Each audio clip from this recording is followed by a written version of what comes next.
irmãos e irmãs, é um prazer tê-los aqui no programa Papo de Fé na Catedral, nesta edição especial. E vamos tratar aqui de Pentecostes.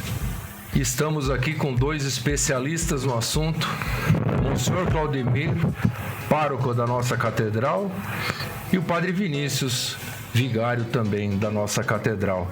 É um prazer tê-los aqui conosco para tratar de um tema tão importante, né? Nós vamos ter a solenidade de Pentecostes no próximo dia 28.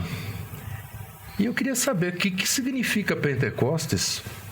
Padre Vinícius, pode... Bom dia, doutor. Bom dia. Bom dia, monsenhor. Bom dia. O Pentecostes, doutor Ariovaldo, é celebrado sempre no 50º dia após a ressurreição de nosso Senhor Jesus Cristo. Na verdade, duas grandes solenidades, elas concluem o tempo mais solene da Igreja, que é o tempo pascal. A solenidade da Ascensão do Senhor, sua subida aos céus 40 dias após a ressurreição e, como consequência da sua subida ao Pai, o envio do Espírito Santo. Desde a quinta semana da Páscoa, a Igreja foi nos preparando para essas duas solenidades, colocando na liturgia da missa os chamados discursos de despedida de Jesus, feitos nos últimos capítulos do Evangelho segundo São João e que aconteceram numa ocasião muito específica, a Santa Ceia. Aí, nosso Senhor Jesus Cristo começa a dar instruções aos seus discípulos de como deveriam proceder. Eu até pregava esses dias aqui na catedral dizendo, né? É muito importante a gente observar a vida de uma pessoa. Todavia, é mais importante ainda a gente observar as palavras que ela diz, que ela usa próximo da sua morte. Uhum. Até falava que eu sou de família nordestina e os meus pais falam que lá no Pernambuco, no Ceará, ninguém morria da noite pro dia. A pessoa começava a morrer. E é um processo, né? Quando a pessoa começava a agonizar, traziam uma vela, começavam a rezar por ela e ela mandava chamar os seus familiares. Chamava o marido, chamava os filhos e dava uma série de instruções. Cuide dos seus irmãos, cuide da casa, pague as dívidas, venda as coisas. Nada mais, nosso Senhor fez isso também. Próximo da sua despedida, ele deu uma série de instruções. E nesses discursos de despedida, ele disse: eu vou para o Pai, todavia eu rogarei ao Pai e ele vos enviará um defensor que vos explicará todas as coisas. Quando o Senhor sobe ao Pai, envia o Espírito Santo e o Espírito Santo é quem conduz, quem governa a Igreja. De certa forma, alguns santos na tradição gostavam de chamar o Pentecostes de Natal da Igreja. Apesar de a Igreja nascer na cruz, do lado aberto do crucificado, ela se manifesta ao mundo na solenidade do Pentecostes. Ali é o seu Natal para o mundo, né? Ali ela toma consciência da sua vocação de povo da nova aliança e de católica. A nossa igreja ela já nasce católica. Uhum. Quando celebramos o Pentecostes, já celebramos a catolicidade, a universalidade da igreja. Prova viva disso é a primeira leitura que nós vamos escutar na missa do próximo dia 28, que é tirada de Atos dos Apóstolos. Em Atos 2, São Lucas Evangelista narra o evento Pentecostes. E quando os 12 com a Virgem Maria recebem o envio do Espírito Santo e eles saem para proclamar as maravilhas de Deus, como Jerusalém estava tomada de uma grande multidão de pessoas de várias nacionalidades, por conta da própria festa judaica de Pentecostes, a gente pode falar disso melhor depois, que Pentecostes já era uma festa judaica que relembrava um outro evento. Assim como a Páscoa. Assim como a Páscoa. A Páscoa era uma festa judaica, também Pentecostes era uma festa judaica. E aí quando os discípulos eram três, né, festas importantes, né? A festa das tendas, Pentecostes e Páscoa. Essas três festas importantes. Inclusive, na festa de Pentecostes, era comum apresentar a Deus, portanto, ao templo, né, os melhores frutos da terra, os melhores frutos da terra. É por isso que era uma festa assim, muito importante. Quer dizer, se valorizava muito isso, né? Porque se Deus nos dá tudo, nós temos que devolver a Ele o que nós temos de melhor. Né? Somente, por exemplo, na Páscoa, né? Quando na saída do povo do Egito, era o melhor que era oferecido, que era apresentado, né? O cordeiro sem defeito, macho de um ano. Era o melhor. Então, sempre o melhor para Deus. Quer dizer, imagine se nós adquiríssemos esta consciência hoje, né? Muitas vezes nós vivemos numa sociedade extremamente assim materialista, onde se perdeu esta riqueza. Na verdade, se nós temos o sopro de Deus, dele nós viemos e Ele nos dá, temos que devolver daquilo que Ele nos dá o melhor para Ele. Essa deveria ser a consciência. É como se diz, né? Quando a gente vai doar alguma coisa a alguém, a um pobre, né? Sim. É a pior coisa. Sim, exatamente. Você nunca dá o que está sobrando. Exato, essa questão. Assim como a gente gosta de ganhar. Exatamente. E o que não serve também para nós não devemos doar para o outro que não serve para nós. Essa consciência que devemos ter. Que todos precisam ter. Devemos ter, exatamente. Mas a Bíblia traz uma narrativa sobre como o senhor disse, né? Uma narrativa sobre Pentecostes. Como que seria? Vamos sintetizando, né? O que aconteceu nesse dia tão importante? São Lucas explica que por volta das 9 horas da manhã, estando os discípulos reunidos no cenáculo com a presença da Virgem Maria, e é fundamental a presença da Santíssima Virgem como mãe da igreja, tanto é que na segunda-feira pós-Pentecostes, o Papa Francisco instituiu a memória litúrgica de Maria, mãe da igreja.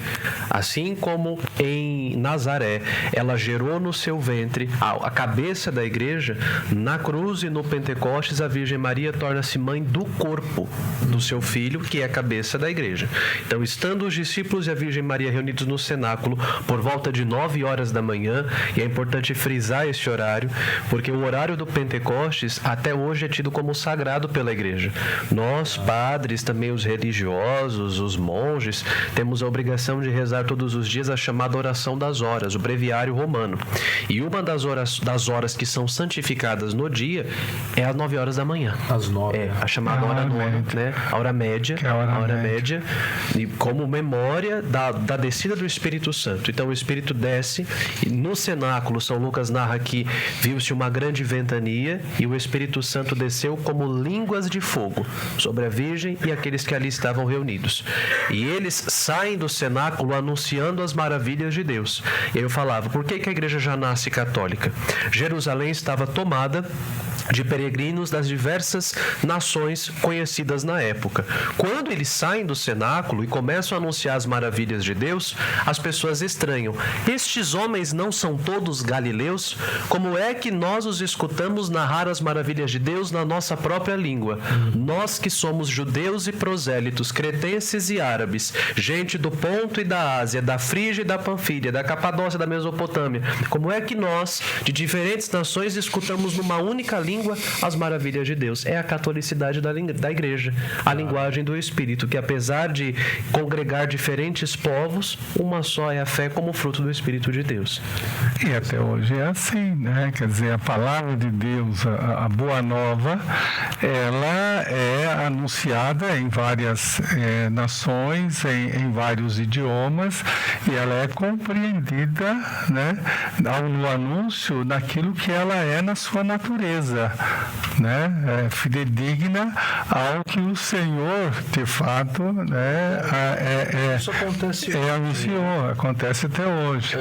Agora, tem algumas questões, né, que são assim objeto de, inclusive de estudo ainda hoje, alguns movimentos dentro da nossa igreja até utilizam na sua espiritualidade, né, que é a questão da grosologia, né, a glossolalia, da xenoglosia e xenolalia, quer dizer, são três são três termos que cada um, de uma certa forma, são distintos do outro. Falar sobre o dom da oração em línguas. O dom da oração em línguas, né? Então, o dom da oração em línguas, que é a glossolalia, aonde se emite, né, o som, que muitas das vezes para a assembleia ou a palavra, ela não se compreende, sempre vai precisar ou necessitar de alguém que a interprete, que as revele. E a xeneglosia é um fenômeno, né? É um fenômeno de uma pessoa que ela tem a capacidade de falar línguas estrangeiras. E xenololia é a pessoa que tem a capacidade de falar a língua estrangeira sem conhecimento prévio da língua. Aconteceram com e que, de uma certa forma, às vezes, este fenômeno também ele aparece em algumas expressões quando a pessoa está no estado, né, oracional, né? Assim por diante, ela pode, de fato, acontecer. Agora, essas línguas de fogo tem algum sentido isso? Algum significado? Porque diz que sobre eles, né, vieram línguas de fogo. Isso seria o que? O fervor, a força de Deus, do Espírito? Um dos símbolos do Espírito, né? O fogo que transforma, que tudo que ele toca, ele purifica. Então, é também um dos sinais de aliança. Quando Deus faz uma aliança com Abraão, Deus incendeia no seu fogo purificador tudo aquilo que Abraão havia oferecido a ele.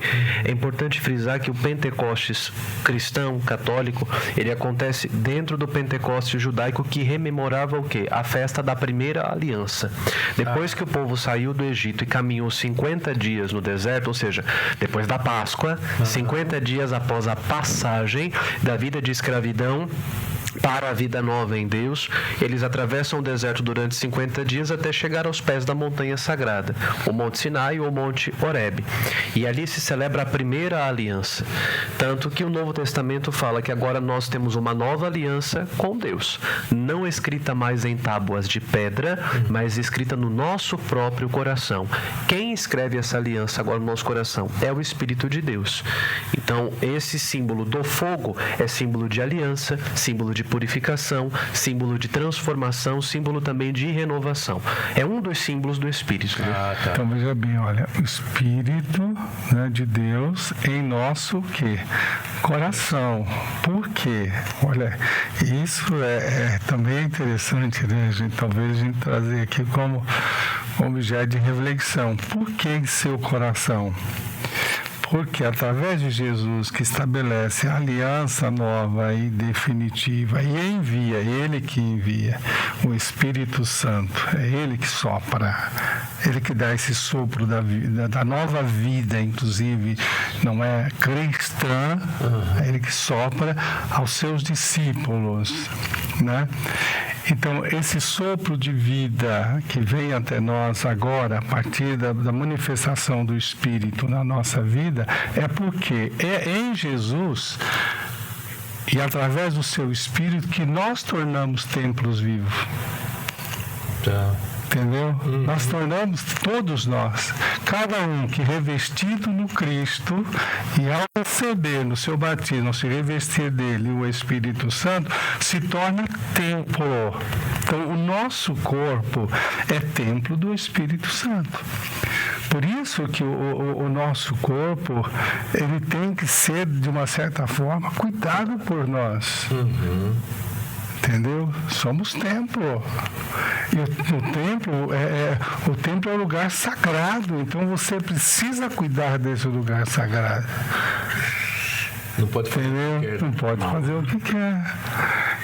Agora, os discípulos estão com medo lá, até aquele momento, né? E com a vinda do Espírito Santo, então é que eles saem, né? É assim que funciona. Exato. Funcionou, né? Exato. Tanto que a ressurreição, ela não foi compreendida de imediato. Não foi um evento que imediatamente foi aceito, compreendido e crido por todos os discípulos. Tanto que por isso que existiu esse espaço de tempo entre a ressurreição e a manifestação da igreja ao mundo. O ressuscitado teve que aparecer por 40 dias para continuar catequizando a eles a respeito de que era necessário de que tudo aquilo acontecesse.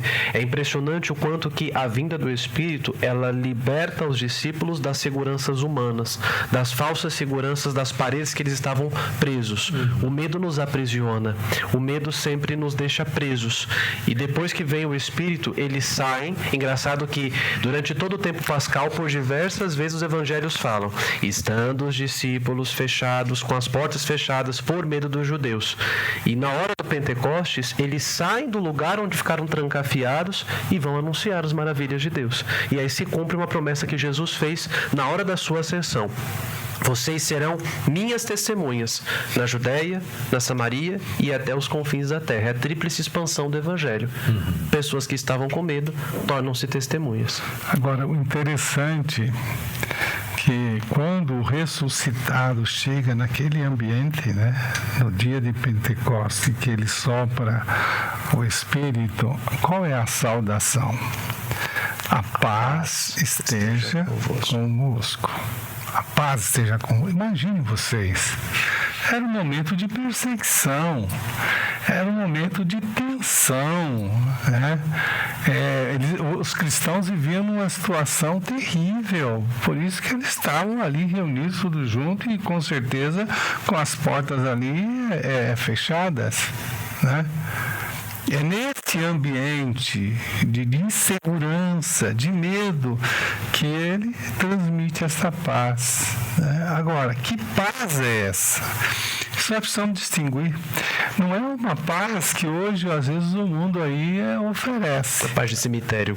Exato. Não. Né? É uma paz que vai impulsionar os discípulos. É uma paz que vai fazer com que eles tenham ali segurança, né? E nessa segurança e nessa certeza que tem no ressuscitado vai fazer com que as portas vão ser abertas e eles vão se lançar para o mundo, quer dizer, nesta convicção de fé. Por isso que é uma paz que impulsiona, que fortalece e que os lança para a missão, para enfrentar o martírio, para enfrentar ali as dificuldades. Saber que não tem essa convicção, a certeza, vocês não estão sozinhos, né? Agora é o Espírito que vai conduzir, Quer dizer, foram fortalecidos. Foram fortalecidos, exatamente. É a promessa do Senhor. Dou-vos a minha paz. Não dou como o mundo dá. A paz de Deus é diferente da paz do mundo. A paz do mundo é a ausência de problemas. A paz que vem de Cristo é a presença dele apesar dos problemas. É o que a gente vê repetindo na vida dos santos. A paz dos santos, que é a própria paz de Deus, é uma coisa que inquieta e que incomoda o mundo. Quando você vê uma Santa Joana d'Arc com 18 anos sendo queimada viva na fogueira na praça de Rouen e por injustiça da própria igreja naquela época, Santa Joana d'Arc não maldiz, mas ela olha para os céus e ela clama Jesus, Maria. A paz de São Francisco de Assis. Quem era São Francisco? Alguém que inquietava, alguém que irradiava de alegria e de inquietação o coração de quem estava ao seu redor. Falando, quem olhava de fora falava assim, esse menino é doido. Tanto é que o próprio pai pensou que ele tinha enlouquecido. Que o pai e a família pensava assim, esse menino tá doido, tá deixando os bens, tá ficando nu em praça pública, porque São Francisco encontrou a paz, a verdadeira alegria. Frei Leão um dia perguntou para ele, pai Francisco, qual é a verdadeira alegria? E São Francisco externalizava com a sua própria vida essa paz que vem de Deus, que é fruto do Espírito Santo. E não precisa nem ir muito longe, o nosso padroeiro Santo Antônio. Olha a vida de Santo Antônio, chamado o maior taumaturgo, o maior santo que fez milagres em vida pela igreja. A ressurreição de mortos, a mula que se prostra diante do Santíssimo Sacramento, os peixes para os quais ele pregou e aquela janta em Rímini que estava envenenada e Santo Antônio abençoa. Nós falamos dela agora. Não, e agora com o bispo aqui, nós falamos também, lembramos, né, dessa história, mas é interessante, inclusive eu dizia também aqui na última entrevista que teve com o bispo, que vai ao ar, né, dia 9 de junho. Então, e nós falávamos justamente disso, houve momentos dificílimos na vida dele, né, de Santo Antônio. Inclusive, momentos de decepção, porque ele tinha um desejo e as coisas foram acontecendo de uma forma diferente. Mas o interessante, né, disso tudo, que ele não perdeu aquilo que é essencial, né? É a fé, porque o que nos impulsiona mesmo para a missão é a fé, porque o que aconteceu com os grandes santos da igreja, às vezes acontece na nossa vida também como padres hoje, né? Todas as vezes, situações, né? E nós nos interpelamos, quer dizer, será que vale a pena? Nos questionamos em várias situações que vão acontecendo, né? Mas o que nos dá força sempre é a oração. Primeiro, nos colocar diante de Deus, né? E buscar a força que vem de Deus e a paz que vem dele é que vai também nos impulsionando hoje, nos lançando para a missão, para o trabalho que ele nos confiou. Ok.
Está relacionado à missão da igreja na evangelização? Como que isso acontece?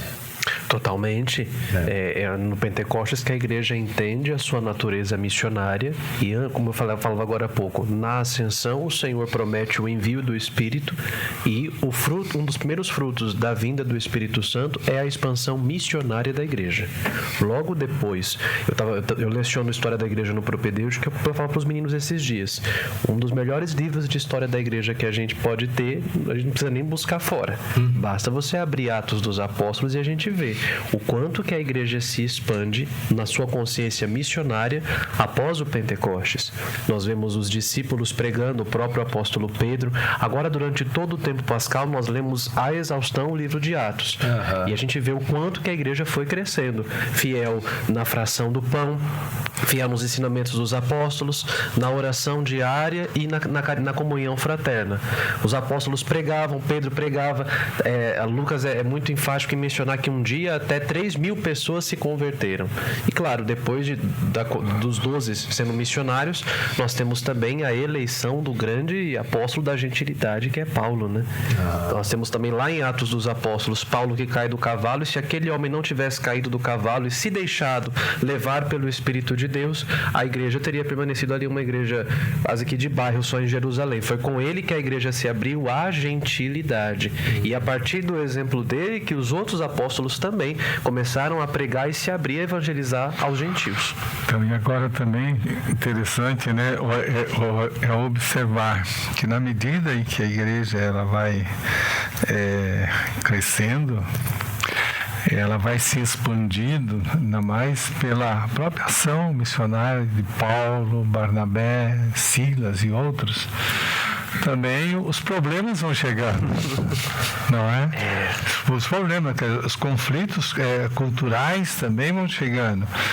A gente via, por exemplo, os pagãos que se convertiam, ou então aqueles que vinham da mentalidade judaizante, trazendo toda uma bagagem judaica, vindo para o cristianismo, aí querendo impor, inclusive, tradições que estavam, né, no judaísmo.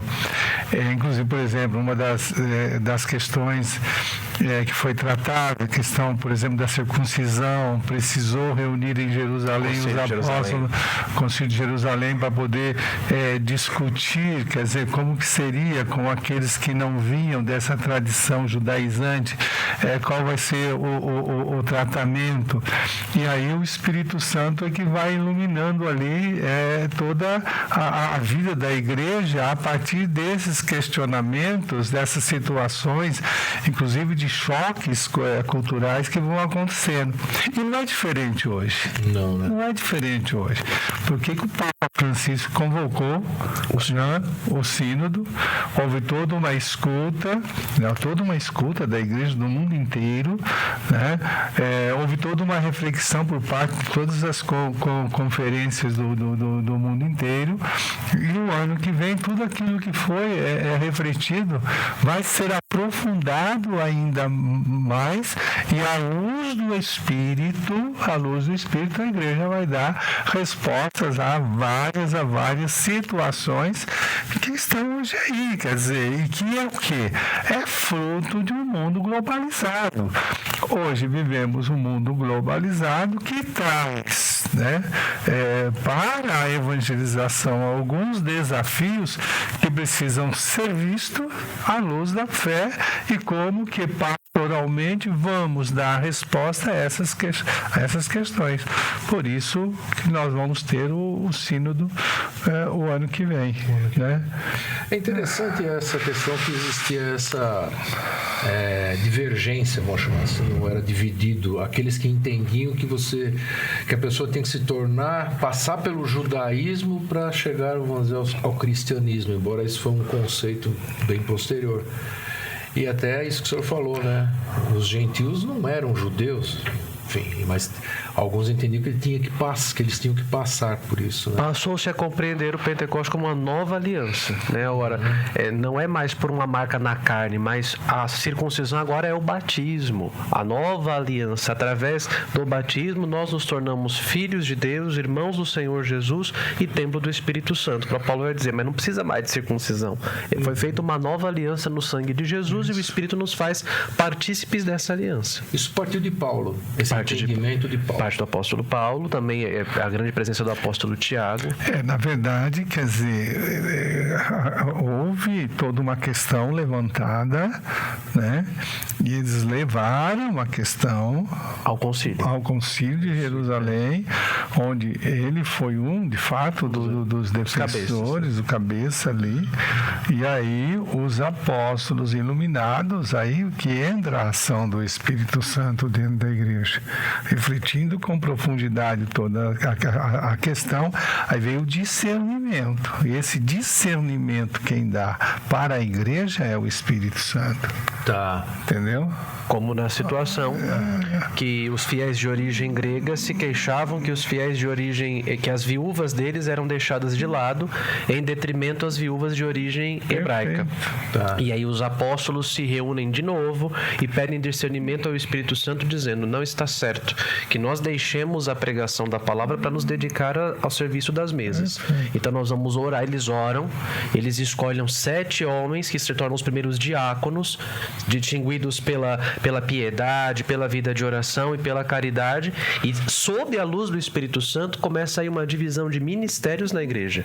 Eles ficariam com a função de pregar e outros ficariam com o ministério da caridade. Mas sempre, desde que o mundo é mundo, desde que a igreja existe e lida com seres humanos, os problemas e divergências também existem, o que também é fruto do Espírito de Deus, né? Não é o problema que é fruto dele, mas o Espírito Santo promove a unidade em meio à diversidade, promove a comunhão em meio àquilo que poderia parecer divisão. Aí entra aquela questão, né, eu sempre vejo dessa forma, que Jesus traz como orientação, o que nós estamos no mundo, o cristão está no mundo, mas eles não são do mundo, entendeu? Não são do mundo.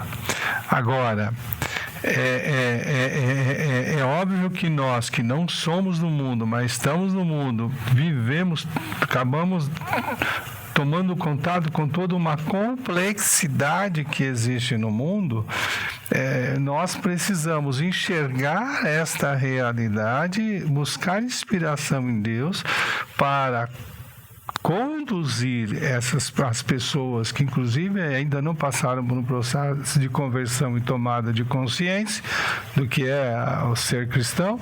Então nós temos a missão de agir pastoralmente de tal forma que faça com que nós sejamos instrumento de Deus na condução dessas pessoas para Deus, na tomada de consciência, né, para Deus. Então temos que buscar os caminhos, as formas, né, os meios, as estratégias, e aí é sobre o discernimento e a ação do Espírito Santo. Agora, o Pentecostes pode ser visto como um momento de renovação espiritual dos fiéis? Com certeza, com certeza. O Espírito Santo de Deus, tem um documento belíssimo do Concílio Vaticano II chamado Gaudium et Spes, Alegria e Esperança, que fala sobre o diálogo da Igreja com o mundo. E existe um parágrafo da Gaudium et Spes que é fundamental. Inclusive, nós estamos numa preparação para um grande jubileu, o jubileu de 2025, que vai ser um ano santo, e o Papa Francisco pediu que a Igreja no mundo inteiro revisite os 4 documentos basilares do Concílio Vaticano II, que são as 4 constituições: a Lumen Gentium, a Igreja em si mesma, a Gaudium et Spes, Igreja e Mundo, Sacrosanctum Concilium, Liturgia e Dei Verbum, sobre a revelação. E a Gaudium et Spes 23 diz que a consciência é o sacrário secretíssimo onde se escuta a voz de Deus. Quem é a voz de Deus que mora dentro de cada um de nós? É o Espírito Santo. E se nós nos fechássemos no nosso quarto, na nossa consciência, no nosso sacrário, para escutar o Espírito Santo e viver uma vida de acordo com o Espírito, a gente seria privado de tanta burrada, às vezes de tanta besteira. É preciso, portanto, que na festa de Pentecostes, todos os cristãos entendam o que significa viver de acordo com o Espírito. O apóstolo Paulo vai dizer: se vivemos pelo Espírito, andemos também pelo Espírito.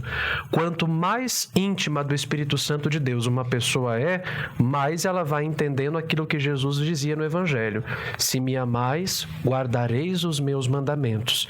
Viver os mandamentos não significa viver uma cartilha de obrigações, mas quanto mais a gente vive de acordo com o Espírito, nós entendemos de verdade que viver no Espírito é viver a verdadeira liberdade dos filhos e filhas de Deus. E os frutos do Espírito, como vai dizer o apóstolo Paulo na carta aos Gálatas, é a alegria, a paciência, a mansidão, a longanimidade, a benignidade. Então é por isso que nessa festa de Pentecostes, todos nós somos chamados a essa grande renovação espiritual. Viver de acordo com o Espírito de Deus, na intimidade, mas também na liberdade de filhos e filhas de Deus, nos mandamentos de Jesus, na doutrina. Agora, eu vejo também, Padre Vinícius, nesses 30 e poucos anos do exercício do ministério, é que o Pentecostes, ele acontece na vida da nossa igreja, ou da comunidade paroquial, né? Quando, às vezes, a gente tem uma reunião do Conselho Pastoral, há vários assuntos, várias preocupações, e nós ali, os conselheiros reunidos, né?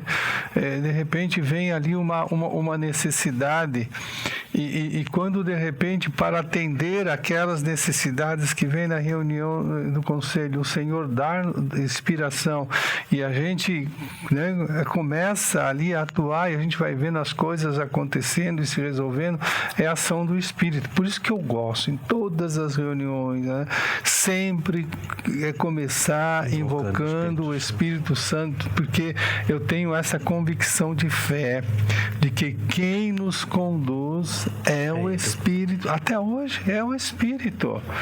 Por exemplo, se eu estava falando, acabei de vir aqui na minha cabeça, olha, orgânico, porque o ano jubilar é 2025, né?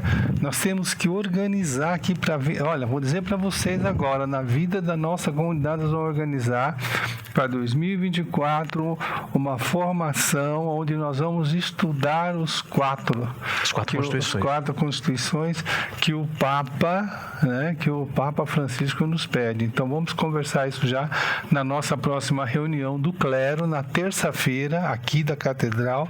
Nós vamos tratar dessa temática para a gente aprofundar. Perfeito. Se o Santo Padre está pedindo, com certeza é a voz do Espírito para nós. Nossa, vamos nessa direção. O Espírito acabou de falar aqui, olha só. Com certeza. Acabou de falar. Com certeza. Agora, falando sobre a celebração, né? Domingo de Pentecostes é uma solenidade. Sim. Né? Como que ela ocorre? Em sim, rápidas palavras, né? É a terceira maior do ano litúrgico. É importante que as pessoas tomem essa consciência. Certo. É importantíssima. Uhum. Ela está apenas abaixo da Páscoa e do Natal do Senhor. Tá. Então ela tem, tanto é que ela é antecipada por uma vigília. Todas as grandes solenidades da igreja, elas sempre começam com as suas primeiras vésperas. Então, Pentecostes, nós temos a missa do dia, da vigília, e a missa do dia. É sempre usada a cor litúrgica o vermelho, que é a cor do Espírito Santo, a cor do fogo, né? Um dos símbolos do Espírito Santo de Deus. É a celebração que marca o encerramento do tempo pascal, tanto que é a última celebração na qual a despedida é feita com os 2 aleluias. Levai a todos a alegria do Senhor ressuscitado, e de em paz o Senhor vos acompanhe, aleluia, aleluia. Também nesta celebração nos é tirado um sinal que nos acompanhou durante todo o tempo pascal. O Círio Pascal. Antes da benção final, o presidente da celebração apaga o Círio Pascal. Qual é o significado, o sentido disso? Educados nós durante 50 dias na escola pascal do Mestre ressuscitado, nós devemos nos tornar, pela força do Espírito Santo, luz de Cristo no mundo. O círio é tirado. Quem tem que brilhar? Nós. As pessoas, quando olharem para nós, têm que ver que nós somos pessoas que vivem o Evangelho. São Francisco de Assis falava sempre: pregue o Evangelho sempre. Se necessário, use palavras. As atitudes devem refletir que nós já fomos educados pelo Mestre ressuscitado. Então, é uma celebração jubilosa, uma celebração muito bonita, enriquecida com a sua vigília e que traz, né, o grande Natal da Igreja, sua expansão missionária, que cresce e que continua sendo sustentada sempre pela força do Espírito Santo de Deus. Então, vale lembrar, é a terceira maior. Então, é preciso participar e participar bem. Essa questão que ele coloca, que o Padre Vinícius coloca, é muito importante. E eu sempre digo isso, nós que somos padres, que somos canais, né, da graça, devemos refletir quem? Jesus. Eu vi aí outro dia, uma senhora, ela precisa falar com o Senhor, uma senhora com mais de 80 anos. Ela teve a perda de um filho e foi muito sofrido para ela, porque para uma mãe enterrar um filho é muito difícil. Ela entrou num estado assim de depressão muito forte, né? Até por causa da própria situação dela, né? E ela veio me contar com muita alegria que ela acabou se libertando daquele sentimento e ela saiu daquele momento de luto que ela estava e também de não aceitação, né, por ter enterrado o filho, quando ela teve um sonho.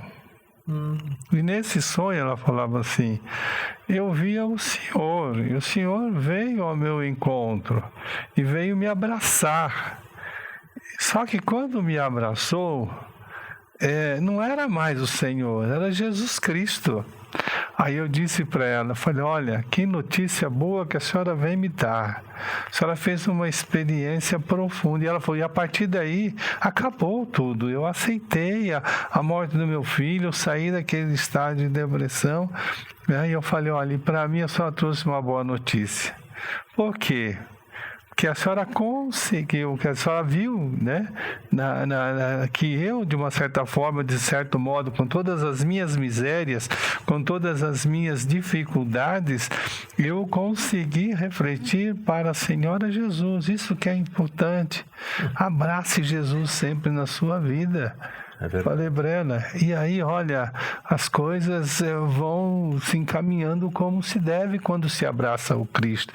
E eu fico feliz porque eu consegui passar essa mensagem para a senhora. Foi isso.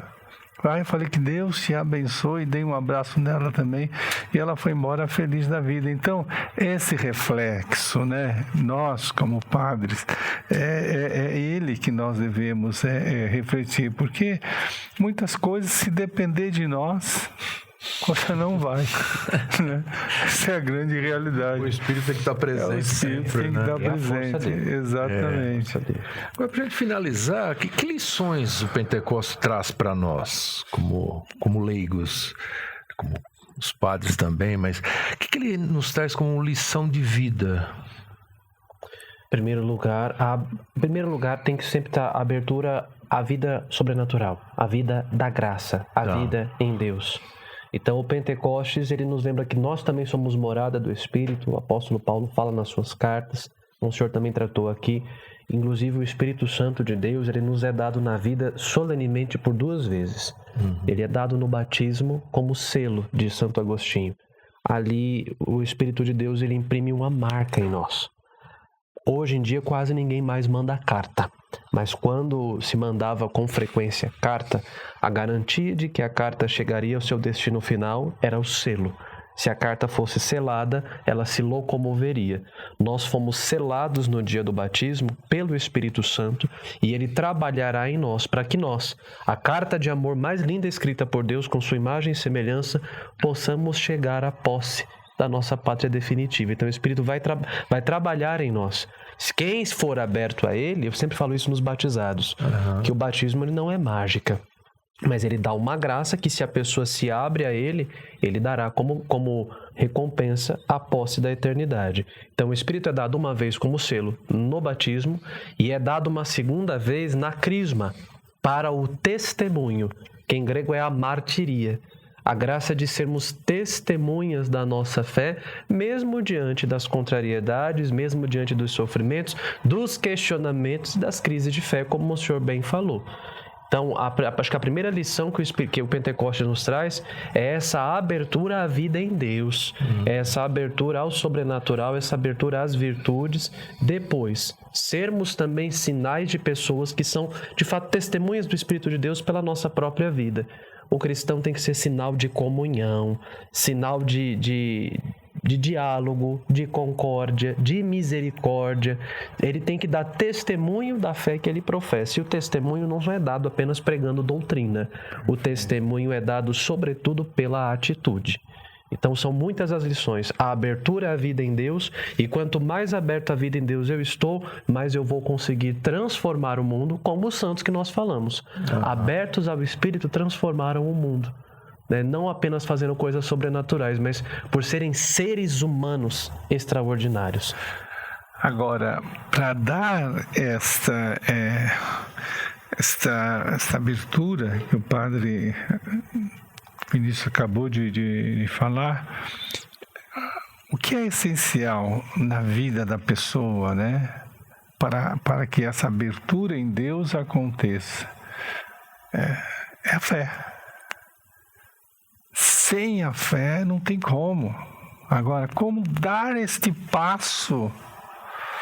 Como dar este passo para que você de fato tenha fé e faça a profunda experiência de Deus na sua vida? Uma vez eu vi um padre jesuíta que ele disse o seguinte: é como você dar um passo no escuro. Exatamente. O padre dizia isso. Naquele primeiro momento eu não entendi muito bem. Eu falei, mas dar um passo no escuro, né? E depois dessa reflexão eu comecei a perceber o quê? Até olhar mais para quem tinha deficiência visual. E eu comecei a ver quantas maravilhas realiza não é? Alguém que tem ali a deficiência visual, né? Realiza tantas maravilhas na vida, né? E muitas das vezes até muito mais do que nós que temos aqui os dois, né? Os dois olhos, superam, assim, por diante, nos supera, de fato, quando a gente vai ver e conhecer. Assim é a fé. Quer dizer, quando você dá esse passo e o Espírito começa a agir na sua vida, você começa a realizar e a viver situações que você jamais imaginou que pudesse, né? Que pudesse viver, que pudesse experienciar. Então, é o convite que eu faço para você que está nos assistindo. Tenha coragem, dê esse passo. Experimente o quanto que é bom ter fé, quanto que é bom ser cristão, o quanto que você vai ser melhor enquanto pessoa humana. Bacana, muito bom. A gente até se emociona assim com essas observações que o senhor fez. Eu quero agradecer, então, a presença, monsenhor, do senhor aqui. Eu sei que vocês são muito ocupados, Padre Vinícius, é uma correria, a gente sabe disso, né? Mas era importante a gente produzir esse programa especial para que as pessoas possam entender melhor o que é o Pentecostes. E eu peço, então, que o senhor faça uma bênção, monsenhor. Vamos lá.